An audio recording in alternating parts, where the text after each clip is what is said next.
આજે વડોદરા કોર્પોરેશને અહીંયા સવારે બધાને મેસેજ કરેલા ગઈકાલે કે ડ્રો રાખેલો છે ઈડબ્લ્યુએસના મકાનોનો.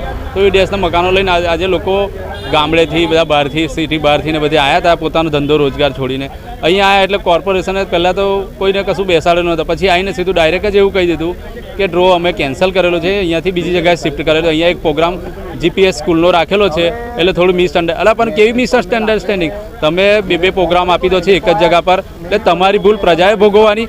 અને મજાક લોકોએ 2-3 વર્ષ પહેલાંના ફોર્મો ભરેલા 20-20 હજાર કરોડો રૂપિયા ભર્યા, એમના જ પૈસા તમે વાપરીને મકાનો બનાવો છો. એમાંય પાછા ઠેકાના નહીં ને આવું મજાક કરો, થોડી ચાલે.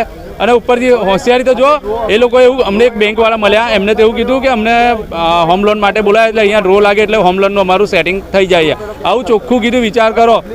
એટલે કેટલું બધું સેટિંગ ચાલતું હશે વીએમસીની અંદર, વિચાર કરી લો તમે. અને આ મજાક કરી રહ્યા છે પ્રજા જોડે. પ્રજા હેરાન થાય, ધંધો રોજગાર છોડીને પોતાનું કામ નાના બાળકોને ઘરે છોડીને અહીંયા ભાગીને આવ્યા કે પોતાનું એક સપનાનું ઘર મળશે, પણ સપનાના ઘરની જોડે બી મજાક કરી છે કોર્પોરેશન.